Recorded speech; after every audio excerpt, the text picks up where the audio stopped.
Hi, and welcome to the latest edition of the Leadership Untitled podcast with me, Rob Moores. This is the show where I invite guests along, be them L&D experts, leadership experts, authors, speakers, you name it, to share their stories and experiences and mistakes along the way to kind of help you guys to be better leaders and maybe avoid some of those same mistakes. This week, my guest is Kim Hyde, and she is the Head of Learning and Development at the Ep8. Now, what a great conversation. I met Kim first around about 3 years ago, and inspired then by just the natural and people-focused approach she definitely had to leadership and fostered within a team.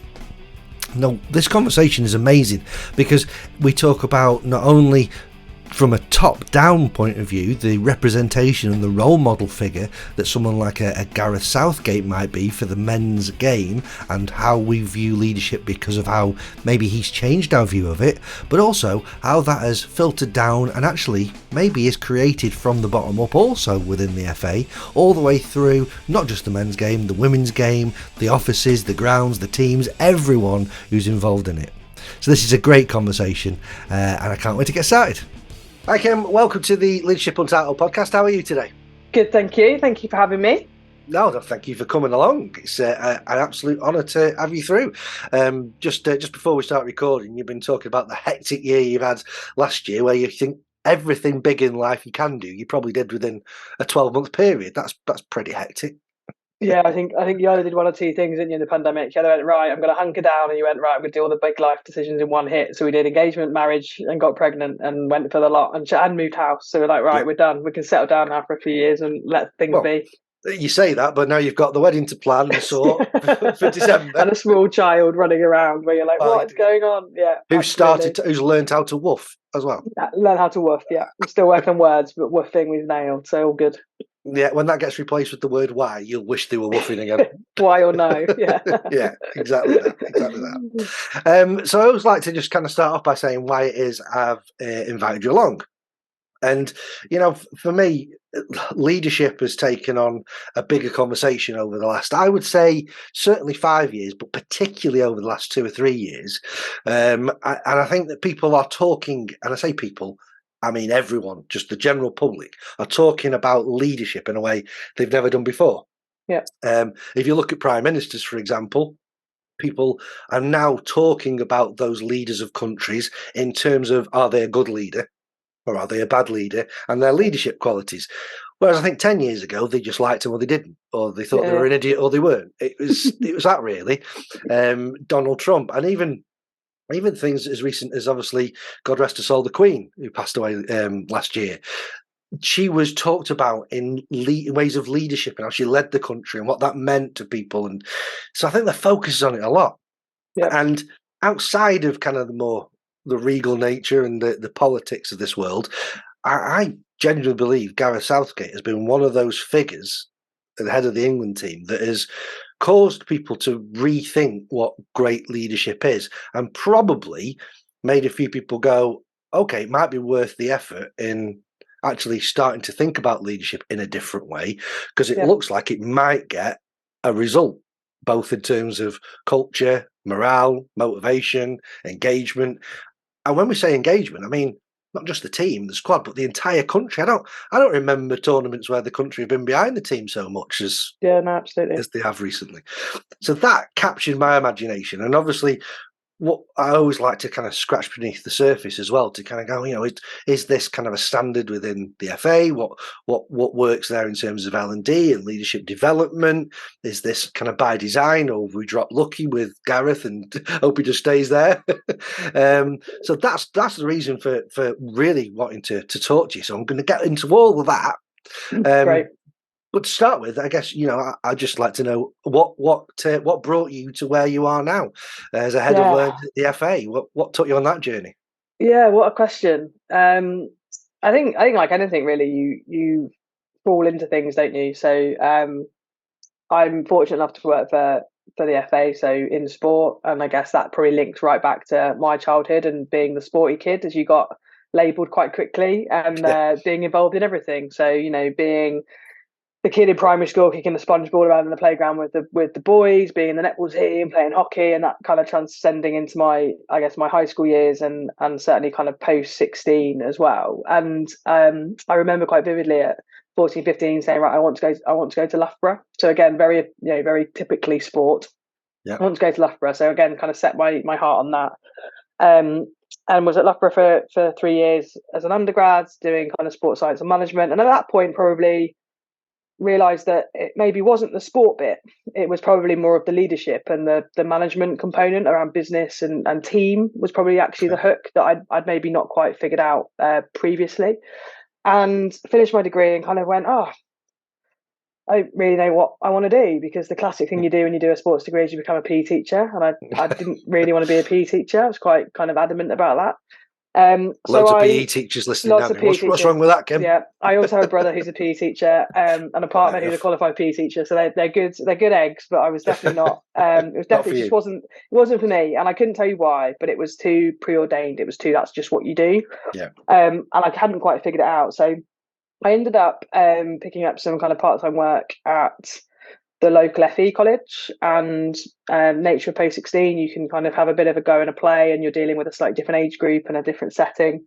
And I guess it just evolved from there, where I started kind of sessionally, picked up a more part-time fixed contract, full-time contract, and kind of went, actually, again, it's not necessarily about being a teacher. It was the bit I probably fell in love with at that stage of my career was the age group, that 16 to 18-year-old group, where I guess your influence on them and the influences around them, the amount of change going on in their lives, the critical role that education and learning plays, I think, not just from a qualification perspective, but from a who they are, their identity, their influences, what they're about. For me, it was an age group that I loved being around and still love being around as and when I can be. But so I ended up, I guess, falling into FE kind of teaching and delivery, and was working predominantly on vocational qualifications, which was great in terms of the kind of range of kids that you come across and their stories and their characters. And then I guess what happened quite naturally is I got put into leadership roles. So at the age of kind of mid-20s, I was running the team of 20 staff and the division in terms of the number of learners that we had and the provision that we were providing. I then shifted into a deputy head role within more academic A-level provision and within the same college setting, and kind of hit my late 20s and went, I've loved it, but I'm exhausted. And that is classic post 16, 8 years and all the kind of constraints that you're trying to work within, particularly when you're dealing with, I guess, economic and social challenges as we were, kids that are trying to access mental health services, kids who have got caring responsibilities, mental health challenges that they're dealing with at home, poverty, etc. Yep. So I hit a point where I went, oh, I am exhausted. And a job came up at the FA, which had a link, but it was ultimately about, I guess, supporting and developing the individuals who delivered qualifications on behalf of the FA. So I guess in old money and things that people might resonate with, the kind of level 1 in coaching football, level 2 UEFA-Bs, safeguarding courses, medical courses. So I decided to kind of come out of more formal education and move into a role that had a lot of transferable links, very, very clear links. And then I guess I've been at the FA now for 7 years, and the same sort of things happened. I go in a role, I've had 2 or 3 promotions, I've got a bigger team, and suddenly I guess I've landed at this point where my role is head of learning and development for FA education. So that gives me the responsibility of what is the learning approach of the organisation, less so internally in terms of the FA, but in terms of the hundreds of coaches, thousands of coaches that are in the game, both volunteer and a professional setting, and equally those additional practitioners in talent, medical, safeguarding that are enabling our young people across the country to go and kick a ball on a Saturday morning, or facilitating training on a Thursday night, or running onto the pitch on a Premier League game on a Saturday because they need a medic. So there's a real range there with a huge scalability that is both exciting and daunting depending on what day of the week it is and how tired I'm feeling. So yeah, it's I guess replicated at the FA. I've only ever worked in 2 organisations, but in both those organisations I have quite quickly elevated into leadership roles and bigger teams, which I guess is linking back to me loving teams, cultures, and leading, I guess. Yeah, there's a couple of things that are really interesting in that theme constantly of developing people and wanting to get the best out of people and giving them opportunities and creating opportunities where maybe there weren't any before, supporting others to be able to support those people. I mean, that's just a way of leadership that for me seems quite a natural thought process, but for so many doesn't. There's kind of that's a recurring theme, but also what I'd ask is, I don't know if it's possible for you to kind of like take yourself out of your own mind for a second and go, what is it you think then, specifically, that you've naturally gone into these leadership roles in both of those organisations and excelled within them and been promoted within them? What is it about you think, that is naturally gone into those things and others have seen in you that have gone, yep, you're the person for this? Yeah, it's a great question, and I guess I'm probably clear on some of that now. I think being at this point in my career, and as you do in terms of your involvement and your reflective practice. But I guess if I think back to maybe when I was in my early 20s and some of the leadership roles I got there, I think there's probably two things that stand out. One is around clarity of vision. So Yeah, I would hope that if you spoke to anyone who's worked with me or that I've led in any capacity in my career, there's no not sure. Then no one's ever not sure. Like, they know where I stand.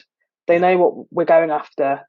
That isn't articulated in a dictatorial way. They're part of that conversation, yeah, but there's no second guessing. And I think what that gives people is a stability and an anchoring of going, oh, okay, there's some certainty here that I can kind of hold on to, and I know what she's about. yeah, And I think that probably plays more so in a strategic sense. If we're talking about a vision of where we're going, a plan, a change piece, there's an articulation of the what. yeah, And then I think it's probably dovetailed quite nicely for me with a how piece, I guess, in terms of um, me genuinely caring about people. And I think that's come from that post-16 setting where you're trying to get kids through BTEC qualifications or A levels, but you're not. You're trying mm, to help them just be the best version of themselves.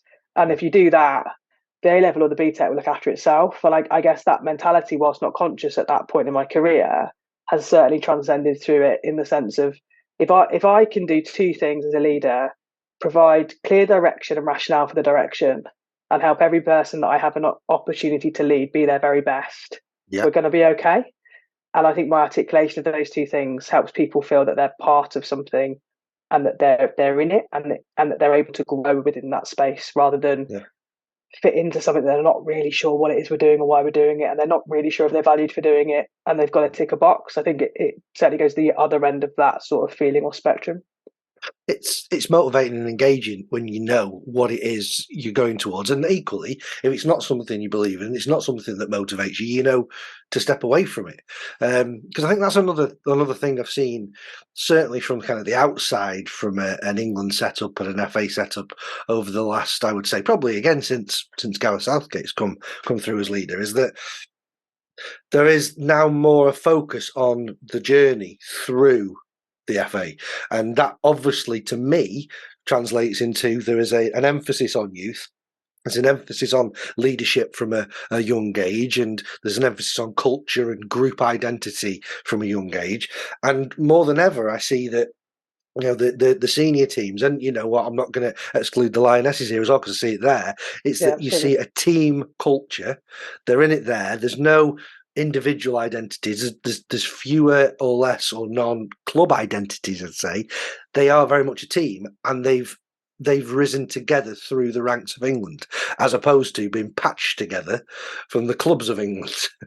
Yeah, absolutely. And I think it speaks to the same point around, I think, what is evident. And as I say, I've been at the FA now for 7 years, and whilst I will see Gareth in and around work, he's not someone I have the privilege of working with on a daily basis or seeing the inner workings of things. But so there's an interesting juxtaposition where you work at the FA. You're in it, but you're not in it either. So some days Yeah, you're in it and you see some stuff, and other days you're just a fan like everybody else, because the business is so big. But I think for me, when I look at both the senior teams, and it transcends through the age groups. When we talk about players, we're talking about people. I think that's a huge shift in the narrative that we've seen in our leaders. Is we're talking about who they are as people, not just how they play football. And I think the ability, certainly for me to see that from the viewpoints that I have, can only make people then feel that they want to be part of something. And I think what we as fans then see in terms of the team and how Gareth talks about the team and how players talk about him, and similarly in terms of Sarina on the back of the summer and her being in a very short period of time, I think the same sorts of things play true. There's clarity. Players know where they stand, but equally they are valued as people. And I'm not sure that's always been the case in leadership, let alone football leadership. No, absolutely. I completely agree. And it does come across that there is a set of values and a set of standards that is in play. And anyone who is not standing up to those or consistent with those is kind of moved out of the picture. But equally, what I've also noticed is, and I think it's been the case with a number of players I've seen, that doesn't necessarily mean they're excluded forever. Absolutely. There is further development there. There's more kind of mentoring, coaching conversations that go on to say, this is what I expect. The door is always open. Is that something that's kind of a conscious thing throughout education in the FA, that, this isn't a one chance saloon necessarily? Yeah, I think so. I think Gareth's been at the FA for a long time, and I think that continuity and consistency of him being in the business and people knowing him has certainly attributed to that. But again, Sarina's been in a very short time, and I think the contrast of their tenure is interesting in the sense of what people then see in their leadership as being quite similar in some ways. I think there was a real recognition. It maybe happened, as I was joining the FA around that learning is a process over time. It's not going to happen immediately, and I think if you're trying to develop young people, and in this situation players, to perform at their very best, you have to invest time and energy into them, and that isn't an episodic thing. That is over time. And I think the challenge our national teams have and our leaders of national teams is you're not then with those individuals every single day. You're getting them for chunks of time, and how you develop that relationship looks and feels different. And so I think the shift for me has been very much about a recognition that learning's messy, development doesn't work in a linear way. Sometimes players will be in and that'll be great. Sometimes players won't be, but there'll be clarity about why. There'll be support. There'll be discussion. It's again, there's no second guessing. But there was a definite decision or recognition, I guess, around the benefit of youth caps and youth experiences to support the success of our senior teams. And I think if we look at that from a learning perspective, as you've highlighted, Rob, there's an element of players getting to be in senior teams with players they played with in the national team through the age groups, which I think has definitely shifted. There was also a real desire to ensure that players had exposure to experiences that they could then learn and develop from. That meant when they're then, in a final against Italy, in a high pressure game, that isn't the first time they've been in a high pressure game in a final in a stadium. That's happened maybe in the under 19s or the 17s or the 20s, and that's not a new experience for them. Yeah. And again, I think it talks to learning. We're ultimately recognizing that for us to land in any moment, where we're asking for high performance, have we given those individuals every opportunity to learn and experience what that might look and feel like, so that they're ready? Yeah. And I think that's probably been a critical shift internally in terms of what we've seen, certainly from the men's side. Nature of the women's game, I think, has evolved and looks slightly different, but the same principle largely applies in terms of the learning development pathway that we're looking for now. Definitely. What I notice is that, I think from what you said about that learning pathway again for the youth and kids coming through, it seems like that relationship, the relationships and the culture that they learn in those younger teams within England setup, that seems now to be the most important thing before they go into the clubs. I think previously, I don't know, kids like Steven Gerrard, Frank Lampard, people like that, when they were young, they might have played for England youth teams, but their identity was really forged when they moved to their clubs. Whereas you can see now players like Declan Rice and Mason Mount, that they're still best mates, even though at the weekend they could have been kicking lumps out of each other. The elder generation maybe couldn't get past that once they came through the door. But there almost seems like, if you look at someone in the way that, I guess if you look at someone like Harry Maguire, for example, the way that he didn't play much for Manchester United, came under quite a lot of scrutiny in that. But there was just a sheer was almost like a door shut as soon as he came back into the England setup that was familiar, filled with trust, absolute unconditional trust that this is a player I believe in and has never let me down. Why would I think anything different? And to me, that culture really helped him to shine, that trust, that relationship he'd got with the setup. Whereas I've seen obviously players in the past that have come into that England setup, and we're talking more years and years and years ago, that it's just completely collapsed for him because that hasn't been the case.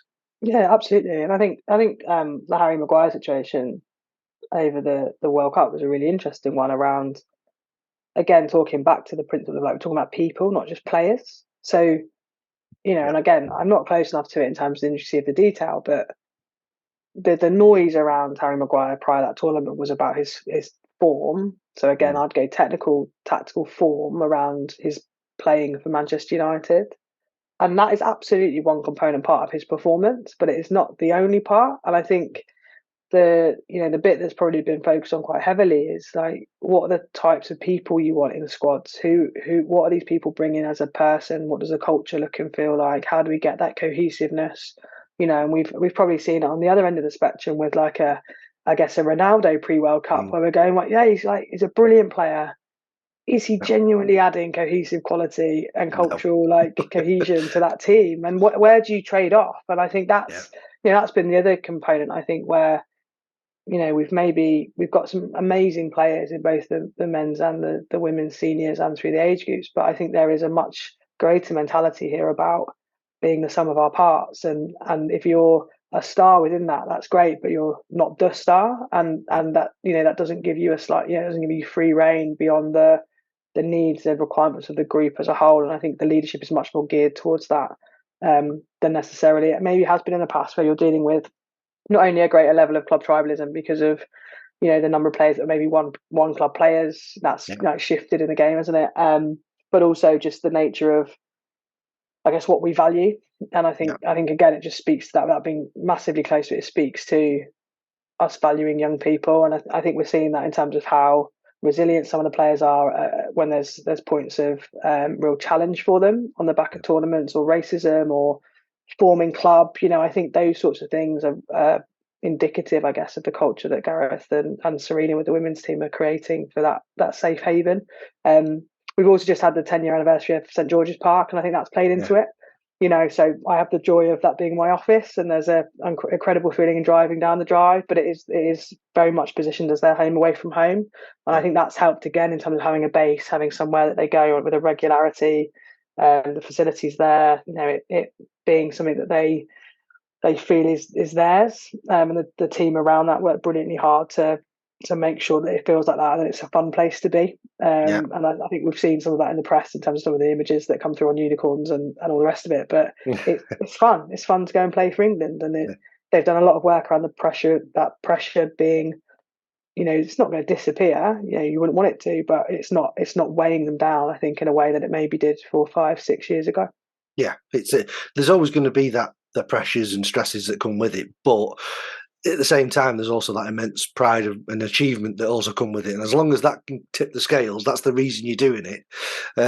Absolutely. There's that family. I remember part of what you said there reminded me of a call I heard on TalkSport, and it must be about 3 years ago, maybe. And it was a Manchester City fan calling up, and he was talking about Phil Foden and he was talking about Raheem Sterling, both of whom were still at City at the time. And he says that he's completely different. If you're asking me who want to start for City, it's Phil Foden over Sterling every time. But for England, it's Sterling over Phil Foden every time. And you can see there's that element of trust and family and the togetherness and the spirit of the team rather than the individual. And at that time, that was the perfect setup that Gareth was bringing to it. Yeah. If we dig into sort of the nuts and bolts of it a bit more, so you're talking about throughout the FA that focus on kids, on leadership, on standards, on family, on culture, all that sort of stuff. So on a day-to-day basis, outside of the kind of Hollywood stuff that we see from the outside, albeit I'd imagine there's worse offices to work at. There are, absolutely. This used to be the front third of my garage, so a bit different. I'm in the front third of what used to be my garage today as well. So at least we're aligned. Garage twins today, that'll do me. Yeah. So on a day-to-day basis, both in terms of learning and development, leadership development, kind of leadership and followership, all that sort of stuff. What does that look like in the FA? What are you doing in that area? Yeah, it's I think the FA is a really interesting business, and I probably have only really got a grip with it now, having been there for 7.5 years. I think when people that don't know the business well see it, you just see the FA, and I think what maybe isn't seen is the FA is a very large organisation, and within which there are multiple divisions. And within that, you've got everything from the technical division that govern all of the national teams, as we've been talking about. You've got FA Education, which I sit within, which is responsible for our kind of learning approach, particularly externally in terms of the workforce of football. But you've got everything in there from like regulation, legal, compliance, grassroots division, commercial, running Wembley Stadium events. Like there's almost these mini businesses within a business, because as the national governing body, our responsibility to the sport is everything. Um, and it's rare to see that in the scale that we have it. Yeah. So naturally, there's some silos. Naturally, you get some very different ways of working. How our digital tech team work comparatively to how our grassroots division work is going to look and feel different, because they're ultimately running as little mini enterprises within the FA group. So I think what's always interesting with a business of that size is consistency of leadership, continuity of leadership. So we've had that to a degree during the time that I've been there. Kind of our current CEO Mark Bullingham was on the senior board when Martin Glenn was in post prior to him. So we've had some continuity there. The other bit we try and get continuity with is the chair. So again, we always get a bit of a churn, and there's a bit of an internal joke around every 4 years there's something changing, and that the challenge I think from a business perspective there in terms of leading is, with a business so big and arguably sometimes so cumbersome and bureaucratic just because of where we work. If you get too much of this churn at a chair and chairman level and a board level, strategically you start really changing direction, and then that takes time to filter down, and then culturally you then get different things going on. So I think it's probably the most stable I've felt in the business, and that has definitely come from continuity of CEO and board. So my director's been in play now for 4 years. We've had continuity in the grassroots division as an example. We've had continuity in terms of finance, and that definitely helps, because then you're able to work from a relatively stable base. So I there's definitely a feel to the business. There's definitely leadership that shows care for their people. There's definitely a leadership that shows responsibility that we have for the game, and I think that's taken tremendously seriously. Yeah. But it is a really difficult line to tread when you're trying to be everything to everybody, and generally we annoy most people most days in some way, because it's just the nature of being a national governing body. You're the responsibility of the national team getting to finals as much as you are for being the person that disciplines somebody on a Sunday because they're shouting and they get a red card and they have to pay a fine. Like, that's the scope of the business. It's crazy. So leadership becomes quite varied, I guess, across the group, because it has to be, by the nature of what it is that we're being asked to do. Yeah, and I guess it is just worth a moment just to pause and go, it is much bigger than probably we give it thought for. Because even my lad, 12 years old, plays football on a Sunday for a local team, and he was all like cock a hoop when he first joined, because he had to have his photo taken. He was going to be on the FA website. Woohoo, look at me, I'm on there next to whoever, I don't know, we said at the time, whoever his favourite team was at that moment. Oh, it's that player. Well, you're not. But okay, you're on there. Right. That is, it's going all directions. That in terms of like developing leaders within, though, and so I completely agree that continuity and consistency. I always love that word, consistency of leadership. I think is key to these things. Yeah. And I think that's shown at all levels, and particularly with Gareth again. I think with the targets and aims he's set himself, and he's stayed on for so long delivering those things. Is there a focus on how do we develop leaders within the players that we have at each level, or is there a focus on observing leadership and then nurturing it where we see it? And I guess to what degree is that then influenced either by role model or by discipline and courseware, I guess. Yeah, I think again, if we think kind of around the national teams, I think the nature of the role models that are now in play aren't just for the national teams. I think one of the challenges of working in the FA is generally the person that is seen as the representation of this business is the men's senior manager. Like that's the person people look at and go, oh, that's the epitome of how, same, I guess, the intent of us having a chat today, right? Yeah. We've seen Gareth doing X, and that's sparked curiosity because you look at someone and go, oh, you're leading in this way. Is that now representative of the business? And that at the moment is working brilliantly for us because we have somebody in him, and again, I will put Sarina in this, who are absolutely aligned in what it is we as a business are trying to do, and not just aligned. They genuinely believe in it. Gareth genuinely believes in the power of education and learning, development. It's not lip service. It's what he's about. So that makes kind of role modeling of that, I guess, not just for players that they may work with, but for the whole business is critical because that is the person we're putting on a pedestal to say that here you go, this is who we're saying is going to lead us to success. I think when it's maybe not been so good, and we've maybe had leaders in those roles for whom it's quite easy to criticize, or there's less kind of cohesiveness across the rest of the business for that individual, then it makes it really difficult.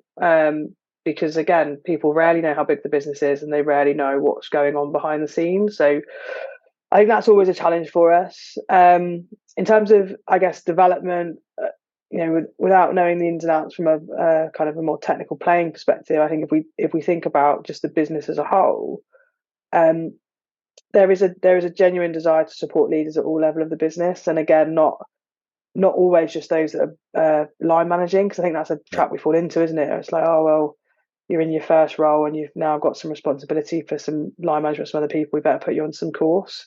I think what football does well, what sport does well, is that everyone's got the capability to lead. But what does that look like? And I think more and more now, as we're talking about broader issues around diversity and inclusion, and making sure that people are able to genuinely bring their own selves to work, that sense of belonging rather than fitting in. I think we're in a position where our leadership will only evolve from that.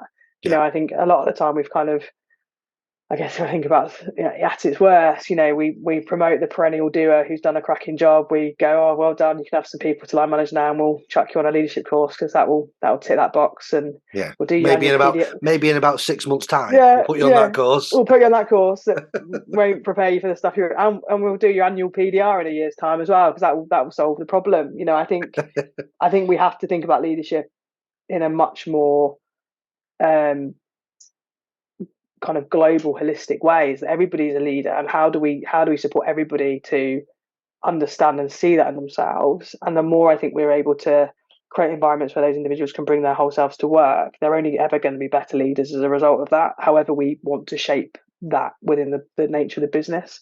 So again, if I think just about F education, which is the division I work in, we're working from a base of educationists and learning. It's a much different environment for us in terms of thinking about leading. And then we've got individuals in the division who work with coaches, and our coaches themselves working with players. So the diversity of conversation and thinking to challenge leadership, is heightened, and that's a great place for me to work and be part of. Yeah, well, it sounds like it's a wonderful place to work. I see from what you've said, I can see that I mentioned earlier on that the narrative and the fact that more people talk about leadership now than just the person. I think that's backed up by the fact that there is so much more talk now within club football teams as well as national teams about leaders in the dressing room, not just the captain is the best player or the most powerful player or whatever it might be. I can remember famously, not the previous tournament, I think a couple of tournaments ago, I remember Roy Keane, the diplomat that he is. I think someone had said that Jordan Henderson's got to go with the group with England because he's good. Gareth said he's so good around the team. He's good to have around. And Roy Keane was kind of joking and sniping at that, going, "Well, what's he good at? Making tea or something?" What, you don't have people because they're good to have around. Now, in Roy Keane's day, in the way that he led and the way that we chose captains, you probably wouldn't have that. And the captain always played, was always the first name on the sheet. I think what we're seeing now is that with Gareth, but also I think it's trickling into some of the club teams as well, is that everyone is a leader, like you say, and the person who has the captain's responsibility isn't necessarily always going to play, but they're always going to be leading, and they're always there in different ways. And that in its own right, I think, is gone into the nation's subconscious, and it's something that I talk to leaders a lot about in business as a whole, is that do we focus on the management of performance, and that's based on results? And therefore, do we lead and manage and pick our people and our staff and our managers with that lens on? Or this other way of doing it is, let's figure out what is going to help us perform at our best. What are the factors, the things you've been talking about, team, culture, trust, all those things that might take a bit longer to think about and do something about and grow and strengthen. But we're all in agreement that if all those things are present, that will give us the best chance of results. And I've heard conversations and narratives moving away now that I think that, 5 years ago, 6 years ago, the idea of someone like Jose Mourinho being the next England manager would have been a very popular thing. Whereas now it's like, I'm not sure. And people like Jordan Henderson started getting a shout to say, wouldn't it be good to see him progress into that role? Whereas that wouldn't have happened 5 or 6 years ago. I think perceptions are changing because of that. Yeah, absolutely. I think even just as you were talking there about kind of football, you're seeing less of a captain and more of leadership, like the concept of leadership groups. I think are becoming more and more common. So, there's a group of senior players, and again, I think we've seen this across some other sports. I'm a big netball fan, and again, I think the Roses have a similar like leadership group set up. I think we've heard probably like Kate Richardson-Walsh and other people talk about like some of the success in hockey and that being about a leadership group. So I think definitely we're taking that onus off of the singular leader, and I think that talks to the other trend we've probably seen, which is the kind of acceptance and encouragement to a degree, is that the leader isn't always the one at the front either. And I think we're seeing much more leadership being within, and at times even from the back, and the ability to push others into some of those spaces, to empower others to be those at the front and lead and directing, even if they're not the leader by title or association. So I think that's certainly something, for me, that has been critical in the journey that I've been on as a leader, and has been something that, to your point around performance, performance is not a constant. It's a moment in time. It's a point in a process. And I think if we hedge too many of our bets, if I go back to my work post 16, if we're focusing everything on that A-level result, what do we do when that moment in time, that day, that exam doesn't go how we expect it to go? Does that define the entirety of a 2-year journey, or do we position that in a way that it doesn't? And I think that's so critical in that sense. Similarly, that same kind of principle playing out when I'm then leading in a formal education setting where we've got Ofsted coming in, and you've got this narrative around, we've got to be outstanding. I'm like, or we could just focus initially on being consistently good, and on the day that we're asked to perform, we've probably got a good chance of hitting a performance level. But if we're striving to be outstanding, and that's the only thing that we're gonna, because that's a moment in time, Ofsted go again, and everyone crashes and burns, and we're back to being relatively average. So I think there's this interesting piece for me, certainly in the reflection that I've done more recently about how I lead. I will always look at potential and the sustainability of that, and the growth that you can look at.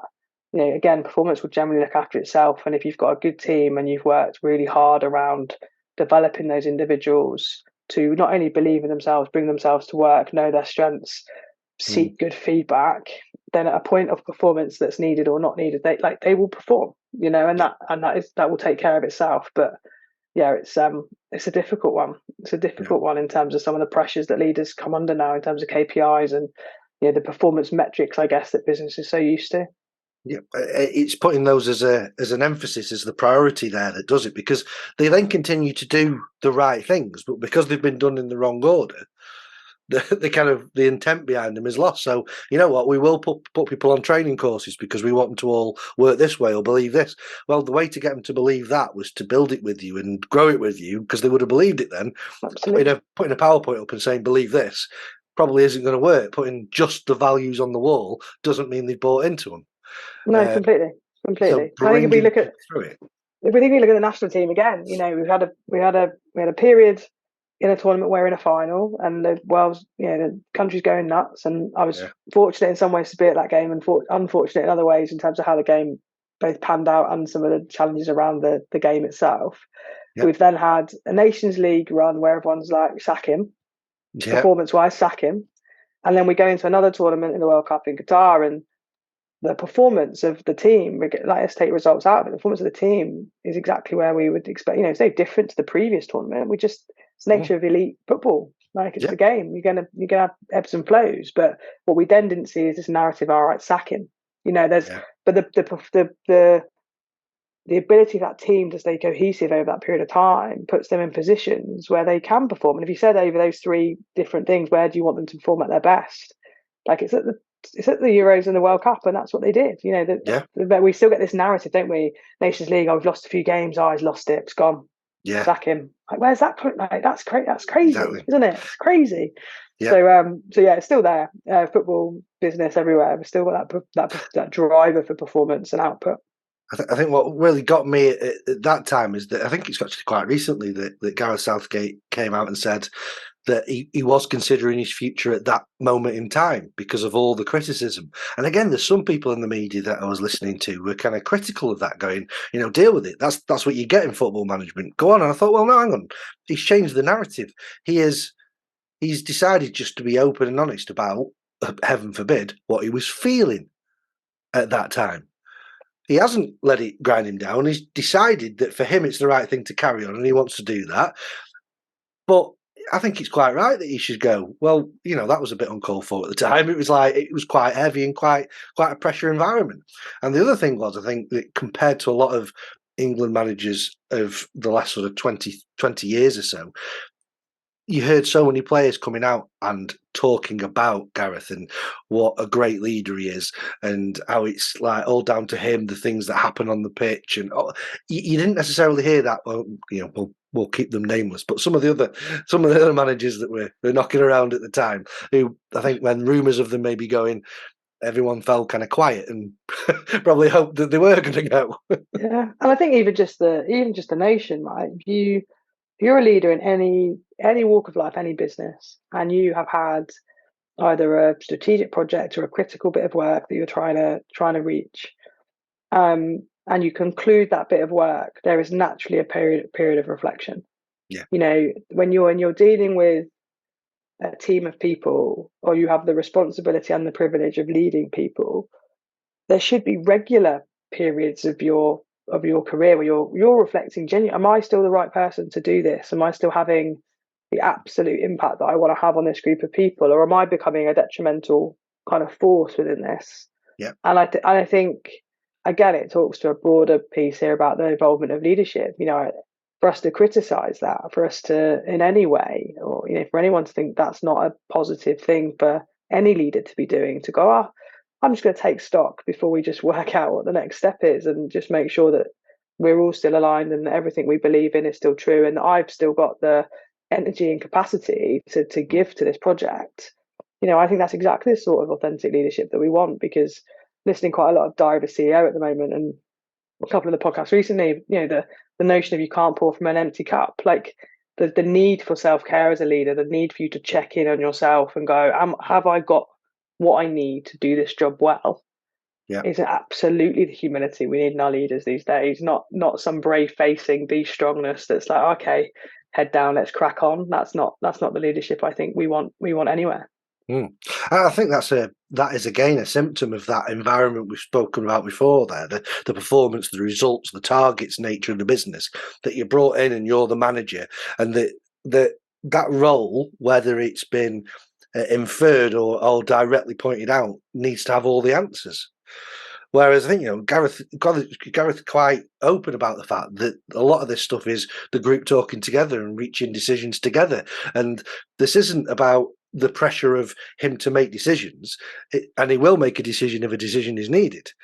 But it's about what do we all think the best way of going about this is, and collaborating with people to do it, which is a very different way of thinking. But they say if people don't have that time to sit and reflect, during which they might suddenly find what it is they need, then that enables them to go away and say, well, I can seek out that support, I can seek out that help, I can have the conversations required to maybe think how I go about this. You compare it maybe to going back a few years now. I remember when Kevin Keegan was the England manager and he decided to leave the role. I can remember he famously just talked about he was knackered. He just didn't think he could go any further with it and give any more. Who knows if he'd have had a proper period of reflection and maybe the right people to talk to, or was vulnerable enough just to take his time to do that, he might have had a different story. You never know. Yeah, I think just the bits in there though, you know, the position of leadership, particularly I think when it's a titled role, you know, you're the leader, you're the boss, it's on the org chart, what, you know, how we want to frame it.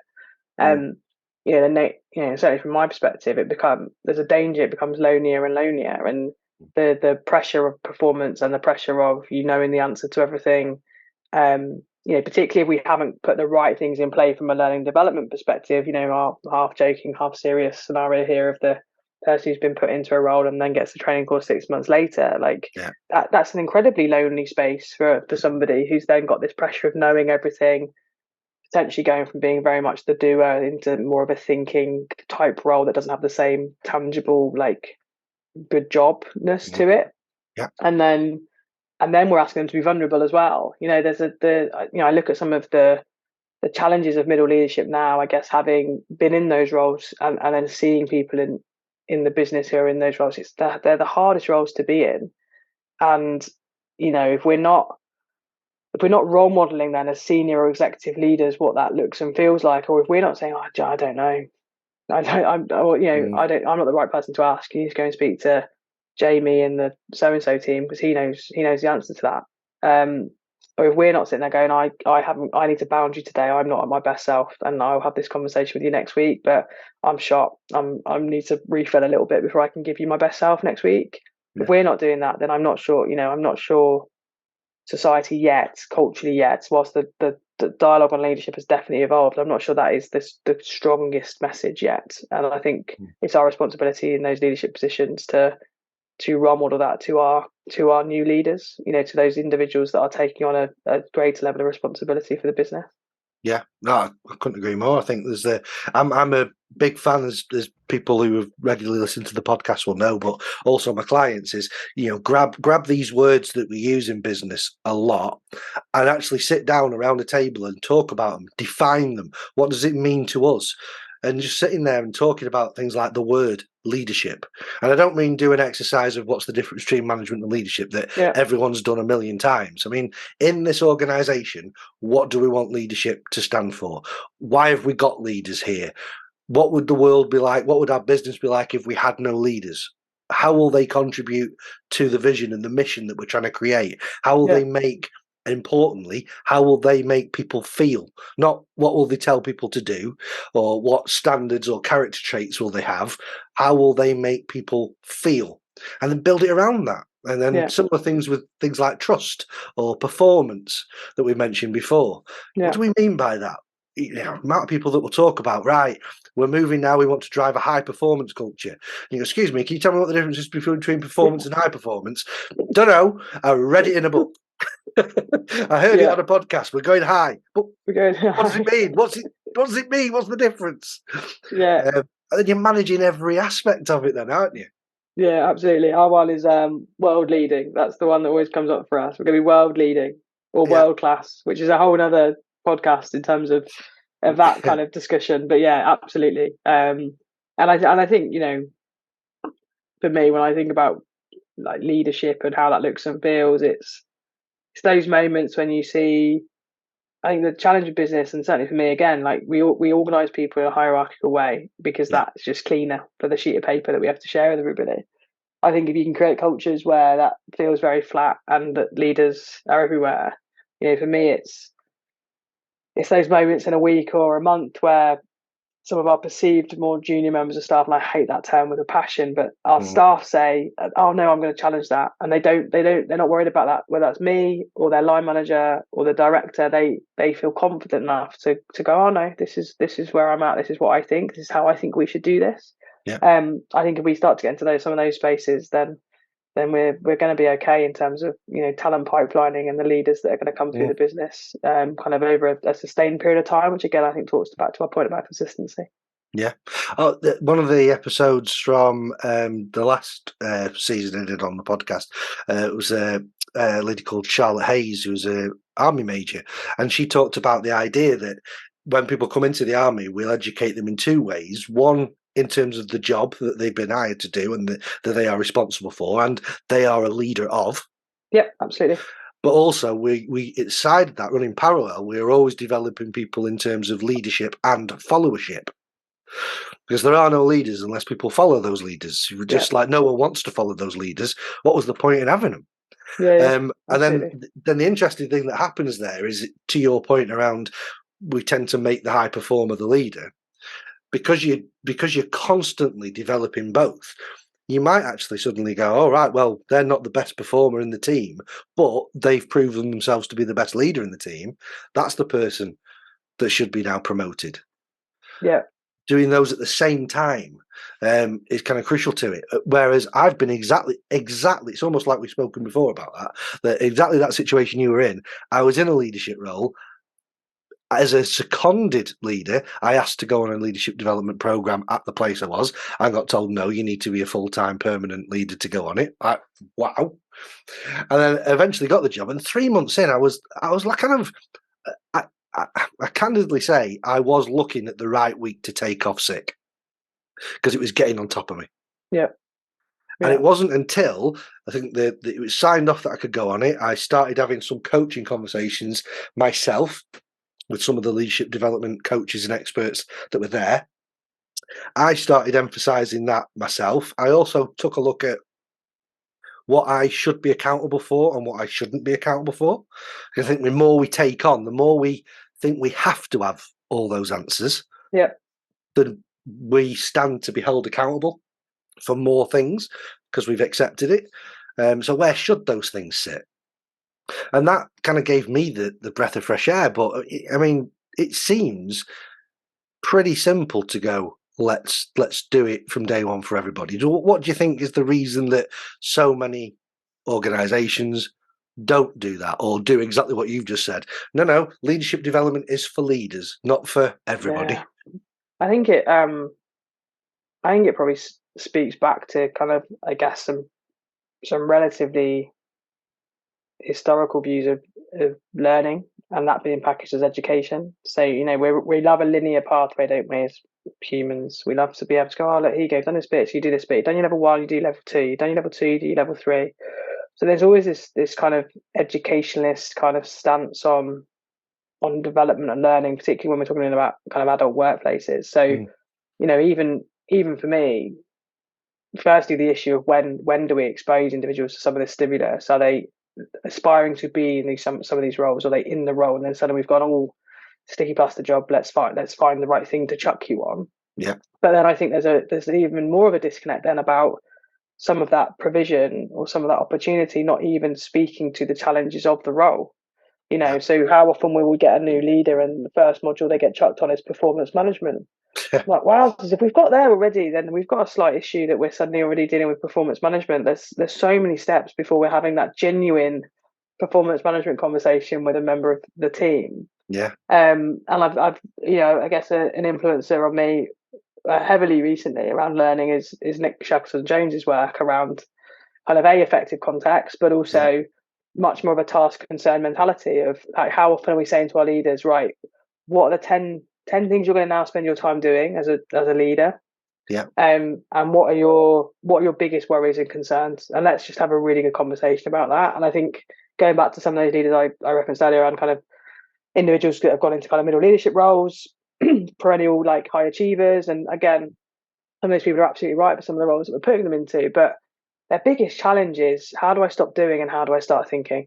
Mm. How do I make sure that all the people around me think I'm not just offshooting all my work to them because I can't be bothered now and I've got this new job?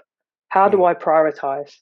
How do I delegate really effectively? How do I empower people, but also know as the leader what's going on so that I've got enough information to be able to answer the question? How do I deal with the personal circumstance of this individual now whose partner's decided that they're going to go fractional and they're now worried about the cost of living crisis? How do I deal with someone when their kid's ill? How do I make sure I've got time to think and do some of the things that I need to do? What does my diary management, some of those genuinely like just practical day to day things. Mm. You know, I'm not surrounded by leadership and training programs that are addressing that. We're doing the Yeah. very classic, performance management, running meetings, having a PDR, even that. I mean, or just how do you have good development conversations? Let's start there. So Yeah. I think we're still in this very like formulaic mindset around leadership development um and actually just give them the opportunity to say what they're worrying about and what they're doing and put some good performance support tools around them as a starting point. Then Mm. I think we get into some good coaching conversation. And then I'm not even sure a training program is the answer. I think No, I think we often it isn't.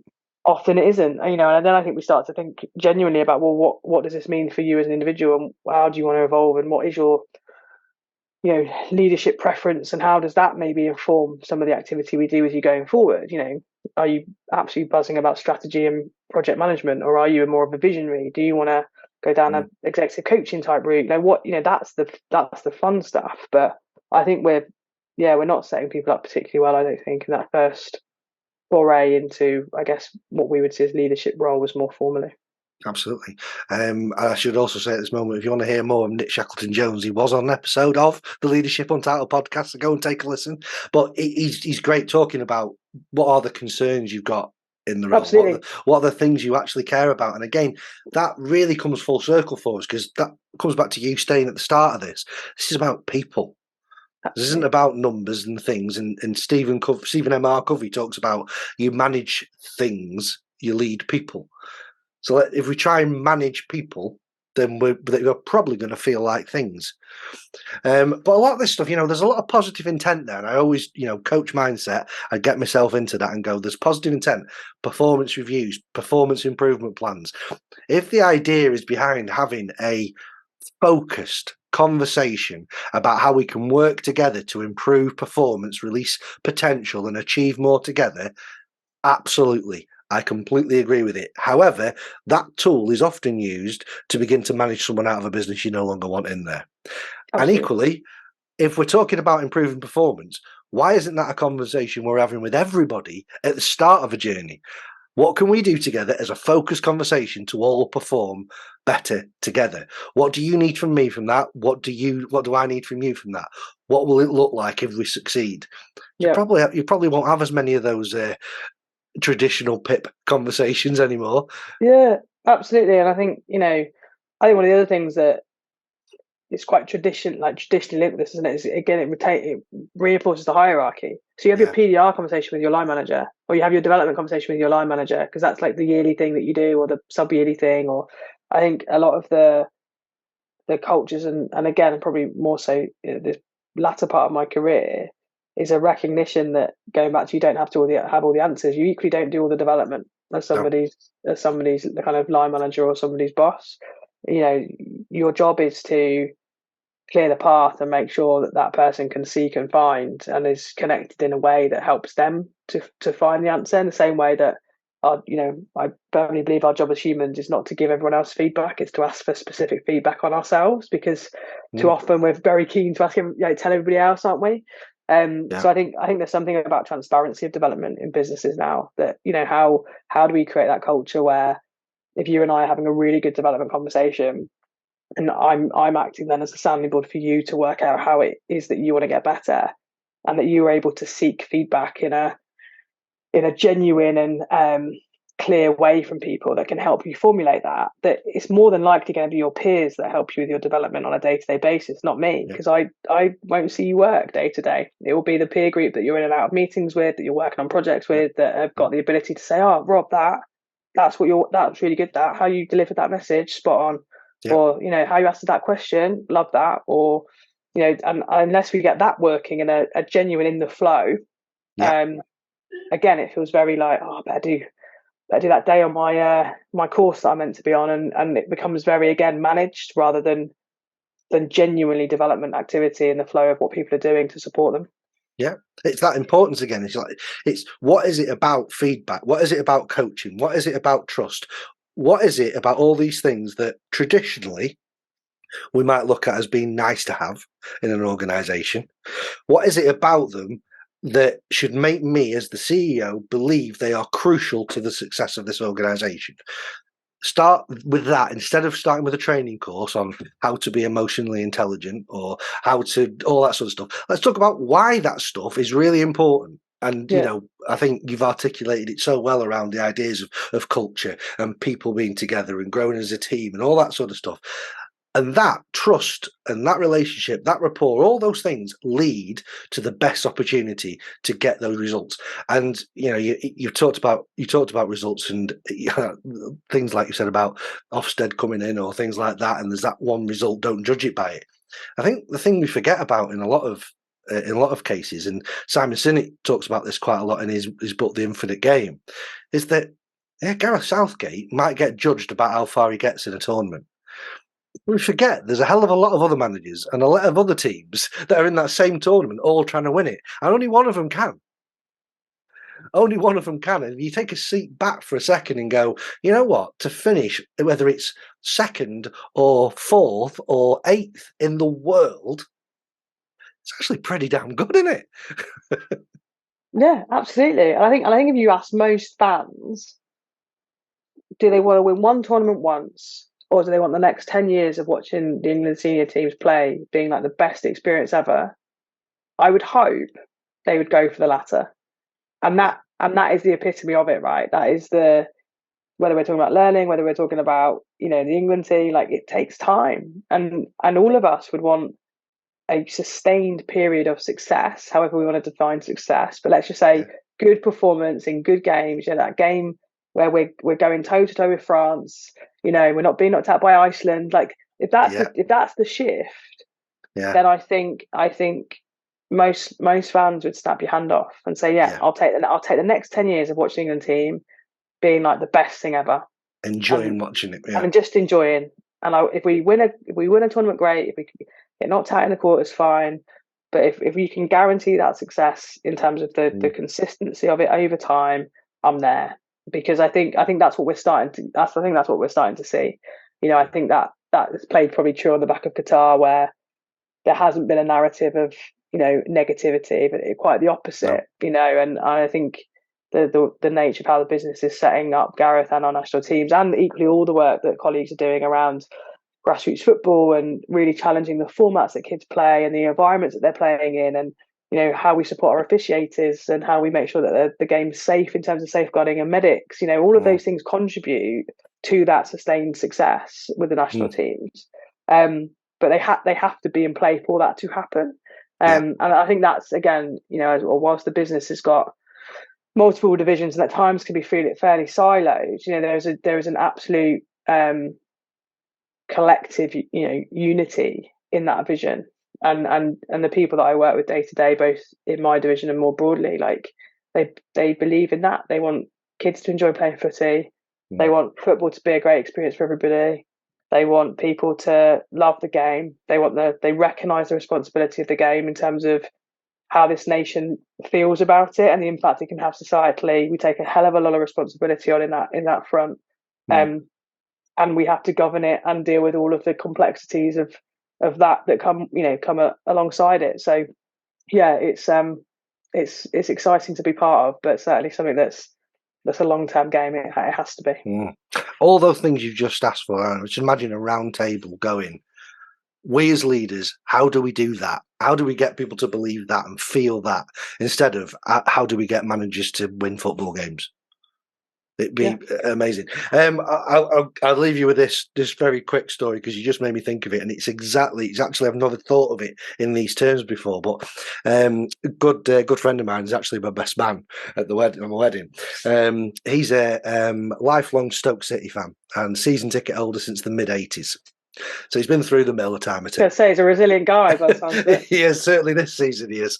But the interesting thing he said to me was, he said, obviously 10 years in the Premier League, which you talk about performance and results, is that was the target. That was the epitome. This is the equivalent of what you were just talking about, Kim, do you want to win a tournament? To Stoke, that was it. That was the winning of a tournament. Yes, the weird thing was, though, despite all of that, he says it's probably the most boring time I've had as a Stoke fan. He says, yeah, the odd match here and there, and it was really good, like just making Arsene Wenger sweat every time he came to the Britannia. It was awesome. He says, but we kind of finished 10th, then we finished 10th, then we finished 10th, then meh. He says, we're in the Championship. Every single season we were playing for something to survive, to get promoted. Everything was riding on every single game. It was exciting. And there is that, what you were just talking about there, there's a little bit about, the result isn't necessarily the important thing. It's the journey along the way. And so the emotion, right? It's just about, it's emotion. It's a game that is like, sometimes negatively so, but it's fraught with emotion. And that's what places this game where it does in our country, in terms of how much it brings people together. But exactly that, people get excited about goals going in because yes, it's a goal, but it's the emotion of that moment. It's the people that you're around, whether you're on your own home sofa or in the stadium. And I think we see that and have seen that brilliantly over the last 18 months with the England teams. And I know we've kind of rightly discussed Gareth, in an element of detail. But if I look back to last summer and the work that Sarina and the Lionesses are doing, and certainly, I guess for me now having a young daughter, I think that is genuinely game changing. And the fact they won it is absolutely part of that story. But the story is so much bigger than that, and will be so much bigger than that in the years to come. So yeah, it's. There's nothing, the consistency of what we've got going on is positive, and I'm genuinely an employee and a fan who believes that it is a period of sustained success for us based on good football, good people development, good emotional experiences, and carrying the responsibility of that with the responsibility and focus that it deserves. Yeah, certainly those role models are really important, like Sarina, like Jill Scott. If you're looking darts, Fallon Sherrick and people like that suddenly there's the media coverage, there's the performance, there's a desire to see that happen, and then there's success on the back of it. It's inspiring people to do these things and take part in them, which is it's cementing the next generation. Whereas, like you say, the other side of it is leadership not being like that. There's not a lot of inspiration to get involved in it. So let's keep flying that flag. Absolutely. Thanks so much for coming along. I've really enjoyed that conversation. Again, it's like a different twist on looking behind the curtain, looking at the leadership in the FA. We got to the part where I know I've said to you beforehand, this is what we do at the end, is think about what the title of the episode is going to be based on what we've been chatting about. Where's your head? What are you thinking based on what's jumping to mind based on our conversation? I think we touched on the word consistency, so it'd be good to see that in there somewhere. It's weird if I could show you my notepad right at the bottom. Have you got there? Consistency of leadership. There you go. There we go. When you said it, I love that. I think it's critical, and I think all the things we've talked about buy into this understanding of it's a process. It takes time, and if you can keep that consistent and stable, with some good leaders in there, then you've got a chance. Brilliant stuff. Well, thank you again, and thank you for everyone for listening. If they want to connect and follow your little continued story at the FA, Kim, where's best to find you?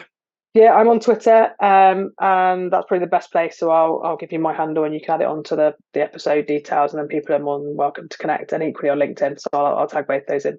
Perfect. Yeah, I'll put those in the show notes. So if you're listening to this, go and take a look. Whether it's on YouTube or on your normal podcast platform, they'll be in there for you to take a look at. Brilliant. Thank you, awesome. And have a great rest of the day. Cheers, Rob. Thanks very much. See you now. Bye-bye. And that's it for another episode of the Leadership Untitled podcast. This episode will be called Consistency of Leadership. Based on what Kim was saying around how that is so important when role modelling those leadership skills throughout your role and to your team. My thanks again go to Kim for joining me today and for having a fantastic conversation, and to you guys for listening. Please make sure you subscribe or follow or whatever you need to do on your podcast streamer of choice to make sure you don't miss the next episode. Bye now.